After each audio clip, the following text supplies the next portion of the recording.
ત્રીજો ફેરો છે ને એ સમાધાનનો ફેરો છે.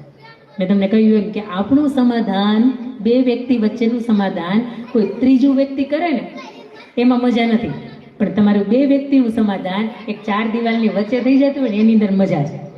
સમજણનો પહેલો ફેરો હતો સ્નેહનો ફેરો, બીજો ફેરો હતો એ સમજદારીનો ફેરો હતો.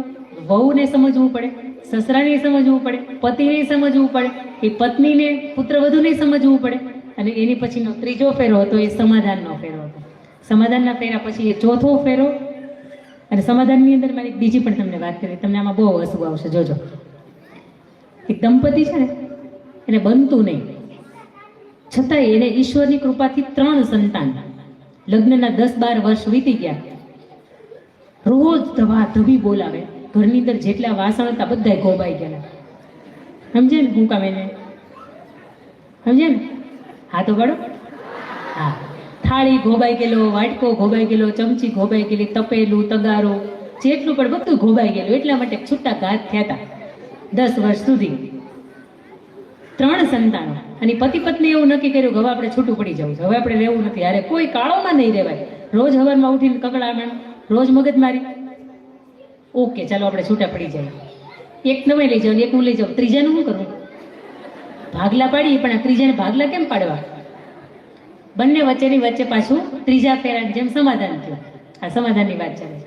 એવું નક્કી કર્યું કે હજી એક ચોથા બાળકને જન્મ આપી દઈએ, પછી 2 તારા ને 2 મારા. જુદું તો પડવું જ છે. ઈશ્વરની કૃપાથી ફરીથી એ પત્નીને એમના ગર્ભર્યો. 9 મહિના પૂરા થયા એટલે નર્સ એમ બોલી કે વધાયો 2 જુડવા બાળકો આવ્યા છે. કેટલા થયા? બાંધવામાં 5 થઈ ગયા. પછી હવે શું કરાય? કાંઈ ન કરાય, 5 ને હાચવી લેવાની, સમાધાનની આખી જિંદગી કાઢી નખાય. હવે ક્યાં બાકી રહી છે? આ સમાધાન છે. તમે ઈચ્છતા હોય ને કે મારે નથી જ રહેવું આની યારે, છતાં ઈશ્વર તમને રાખે. તમને એમ થાય કે આની યાર મારે પોહા હે જ નહીં, છતાં ઈશ્વર રાખે ને એટલે સમજો કે આ સમાધાન તમે નથી કર્યું, આ સમાધાન ઈશ્વરના દરબારમાં થયું છે. આ ત્રીજો ફેરો છે ને સમાધાનનો ફેરો છે. એના પછીનો ચોથો ફેરો છે ને સન્માનનો ફેરો છે. સૌથી મહત્વની વાત છે. અહીંયા મને રામાયણના પ્રસંગને યાદ કરવો છે. પ્રભુ શ્રી રામે આપણામાં એક રિવાજ હોય ને કે લગ્ન થાય ને એટલે દંપતી જે પતિ પત્ની વર ને વધુ હોય ને એકબીજાની કોઈ વસ્તુની ભેટ આપે કે આખી જિંદગી યાદ કરી શકાય કે તમે મને લગ્નમાં આપેલી વસ્તુ છે. એનો પરિવાર તો એને આપતો જ હશે. આપણે લઈ રાખી છે ને પ્રતિકભાઈ, વીટી કરાવી છે એકાદ અલગથી તમારી તરફથી, તમારી કમાણીની કરાવજો. હે પછી સંભળાવશે કે તમને કાંઈ આપ્યું નથી એમ. એમાં દિવ્યાબેનને તો વાંધો નથી, આવશે, કારણ કે જમા એની કરતા મોટા હશે. હે ને? અહીંયા અમે તો નાના છીએ, સામે પાત્ર છે એ વડીલ છે કે તમારે કરતા નાનું છે, મરો છે. વડીલ હોત ને તો તમને સમજાવત કે આવું આપવું પડે એમ.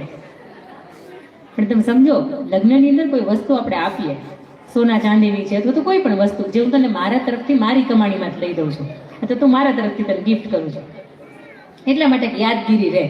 તમને ખબર છે પ્રભુ શ્રી રામે સીતાજીને શું આપ્યું હતું એમ? હે?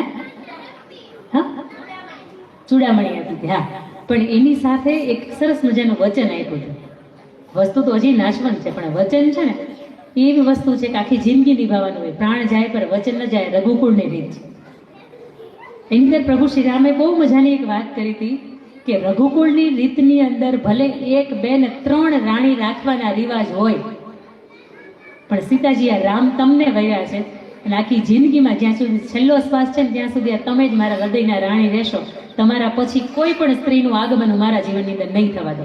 આ પુરુષ તરીકે સ્ત્રીને આપવા જેવું કોઈ સૌથી સચોટ વચન હોય ને તો એ આ સન્માન છે. માતા કૈકેયી, માતા કૌશલ્ય અને માતા સુમિત્રા, દશરથ રાજાને 3 રાણી હતા. તેમ છતાંય તો પ્રભુ શ્રી રામે સીતાજીને એવું વચન આપ્યું હતું કે તમારા સિવાય કોઈ નહીં આવે. તમે જોયું હશે કે શૂરપંખા આવી, એને શું કીધું કે હું રાવણની બેન છું. તમે ઈચ્છતા હશો ને, રામને એવું કહે છે, તમે ઈચ્છતા હશો ને તો હું આ માયાવી રૂપની અંદર રહીશ, પણ તમે મને શ્રેષ્ઠ લાગો છો પુરુષ તરીકે, મારે તમારી સાથે લગ્ન કરવા છે. ના પાડે છે કે મારા જીવનની અંદર સીતા સિવાય કોઈ પાત્ર ન આવે. એટલે સીતાજીને મારવા માટે જાય છે ત્યારે લક્ષ્મણ છે ને એને નાક કાપી નાખે છે. આ ઘટના પછી આખી રામાયણનું સર્જન થયું. પણ પ્રભુ શ્રી રામે એવું કીધું દુનિયાની કદાચ અપ્સરાય મારે સામે કેમ આવીને ન ઊભી રહે, પણ સીતાજી એક જ મારા જીવનના રાણી તરીકે રહ્યા છે અને આખી જિંદગી જ્યાં સુધી મારા શ્વાસ છે ને ત્યાં સુધી એક જ રહેશે. એક પુરુષ તરીકે આપણી પત્નીને જો કંઈ આપી શકાતું એના વચન શ્રેષ્ઠ છે કે તમારા સિવાય કોઈ નહીં તો કોઈ નહીં. એ સમયે 3 રાણી રાખવાના રિવાજ હતા, છતાંય પ્રભુ શ્રી રામે ના પાડી હતી કે ના, નહીં રાખો. આજ તો એકેય રિવાજ નથી, છતાંય અમુકના નંબર તો નંબરે અલગ અલગ રીતે સેવ કરે. ચંદુભાઈને નામે સેવ કર્યો હોય, બોલો, નામ ચંદ્રિકા હોય, ચંદુભાઈને નામે સેવ કર્યો હોય. એ તો જેને ઘટના ઘટી હોય ને, આ બાઈઓ એમને મોબાઈલ નથી જોતી હોય. તમારે કોક દી ચેક કરે છે ને એનું કારણ એ છે કે આ ચંદુભાઈના ફોનની અંદર બેનનો ફોટો કેમ છે. આખી જિંદગી હોય છે ને આનો સવાલનો જવાબ એને ન મળે, પણ તમે ત્યારે નામે બદલી નાખો. તમને એમ થાય એ તો ભાઈ હવે ચંદુભાઈની હાથમાં સંબંધ નથી હવે, પણ એ ચંદુભાઈના નામે બીજું અપડેટ સમીરભાઈ થઈ ગયા હોય. પણ એ અપડેશન જો જીવનની અંદર આવતું હોય તો સમજણનો ફેરો આપણા જીવનની અંદર પણ આવે છે કે સન્માન સાચા અર્થની અંદર એને આપીએ. તમને એવું લાગે છે કે સ્ત્રી મેકઅપ કરી હોય તો ઉજળી લાગે એમ? હા કે ના? તો કેવું ને? હા, સારું છે, વાત તમે સ્વીકારો છો. આમાં મેકઅપનું કામ કરતા છે ને એમ લાગશે બેન આપણી વિરુદ્ધમાં ગયા. નહીં ભાઈ, તમે કરો. પણ સાંભળો, સ્ત્રી 3 અવસ્થામાં સુંદર લાગે. મેકઅપ વાળા તમને 8-10 કલાક સુંદર દેખાડે. અત્યારે તમે દિવ્યાબેનને જોવો છો ને, 2 દિવસ પછી દિવ્યાબેન આવા તમને નહીં દેખાય. તમને એમ લાગે કે ઓહો, ઠળિયા ગામની અંદર એક દીકરી નથી એવા દેખાય છે. આ તો ઉદાહરણ, અહીંયા બેન બેઠી છે ને, હમણાં એના લગ્ન આવવાના છે ને એટલે હું એમની વાત કરું છું. પણ એ મેકઅપ નીકળી જાય ને પછી તમારું ઘરનું પાત્ર હોય ને એ ઓળખી ન કે એને એમ થાય કે એ જશે કે નહીં. કારણ કે એવા આપણે લાગતા હોય, આંખ ને કાન ને નાક ને ઓળખી ન શકે આપણું પાત્ર. પણ મારે અહીંયાથી એ કહેવું છે કે મેકઅપ કર્યું હોય ને તો સ્ત્રી સુંદર ન લાગે. સ્ત્રી સુંદર લાગે ને એની પાછળના 3 કારણો હોય. કારણ નંબર 1, એ સ્ત્રી પરિવારને પ્રેમ આપી શકે અને પરિવારનો પ્રેમ પામી શકે, આ સ્ત્રી સુંદર લાગે. કારણ નંબર 2, એ ઘરની અંદર એનો પુરુષ છે ને એ હંમેશા એના માટે વફાદાર રહ્યો હોય, ક્યારેય એની એને ખોટું ન કર્યું હોય અને એનું તેજ છે ને એ સ્ત્રીના ચહેરા ઉપરથી દેખાતું હોય. અને વાત નંબર 3 કે સ્ત્રી સુંદર ક્યારે લાગે કે એનું ચરિત્ર ઉજળું હોય, એનું સત્વ હોય, એના શરીર ઉપર, એના જીવન ઉપર ક્યારેય ચરિત્રને લઈને ક્યારેય લાંછન ન લાગ્યું હોય ને આવી સ્ત્રી સુંદર લાગે. બાકી દુનિયાની કોઈ પણ સ્ત્રીને લઈ આવવાની છૂટ, એનામાં સુંદરતા દેખાય નહીં, ઉજળી લાગે જ નહીં. આજે આ બા જેટલા પણ બેઠા છે ને, તમે જોયું હશે ને ચહેરા ઉપર એક તેજ છે. શું કામ? કે પરિવારને હાચવી જાય અને આ પરિવારને બા વગરનું હાલતું નથી. એનું કારણ આ છે. બીજું કે દાદાએ એના જીવનમાં કાંઈ એવું કામ નથી કર્યું જેના ઉપર એના બાને માથું નીચું રાખવું પડે. અને વાત નંબર 3 કે એ બાના જીવનની અંદર, એના ચરિત્રની અંદર ક્યારે પણ એક દાગ પડે એવો નથી લાગ્યો જેના કારણે એનું જે ચરિત્ર છે ને એ જોખમાં.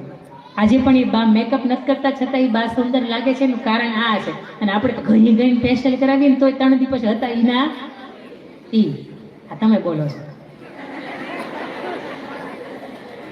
પણ સ્ત્રી આ 3 અવસ્થાની અંદર સુંદર લાગતી હોય. એક પુરુષ તરીકે જો કોઈ સ્ત્રીને સાચા હૃદયથી કોઈ સન્માન આપો ને તો આ એક સન્માન આપજો કે તારા સિવાય કોઈ નહીં તો મતલબ કોઈ નહીં. અને એક સ્ત્રી તરીકે પણ જ્યારે વરમાળા એકના ડોકની અંદર નાખો ને ત્યારે પણ એને આજ એની આંખની સામે જોવો ને ત્યારે એક વખત એમ કહેજો કે મારા ભરથાર તરીકે, પતિ પરમેશ્વર તરીકે તમને એકને જ મેં પસંદ કર્યા છે અને મારા તન, મન અને ધન ઉપર તમારો એકનો જ હક છે. બાકી દુનિયાના કોઈ પણ પુરુષ કદાચ મારી સામે કોઈ પણ અવસ્થાની અંદર આવે, મને કાંઈ ફેર નથી પડતો. મારા માટે બધાય બાપ સમા અને બધાય ભાઈ સમા છે.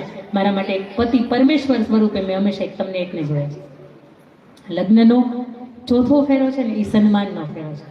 આ સપ્તપદીનો 5મો ફેરો છે ને એ સત્યનો ફેરો છે. ખેસાલી ભૂલ તો ગમે એનાથી થાય, પણ ભૂલ તમે સ્વીકારો ને તો તમારા પાત્રનો તમને સાથ મળે. બોલો હા કે ના? કે ભાઈ મારા ત્યાં ભૂલ થઈ ગઈ છે, બોલ તાર મને સાથ આપો.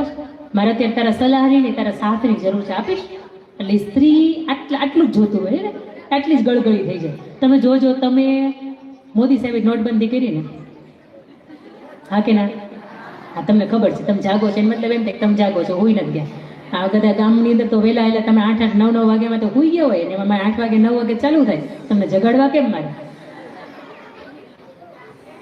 મોદી સાહેબે નોટબંધી કરીને પુરુષે એમ કીધું કે આપણી પાસે કાંઈ નથી, એનું ખીચું કામ ખાલી કરી નાખ્યું ને તો એની પાસે કાંઈ નહોતું જ નીકળ્યું. ને આપણે આખી જિંદગી એમ કીધું તો આપણી પાસે કાંઈ નથી ભાઈ, અમારી પાસે કાંઈ માગવું જ નહીં.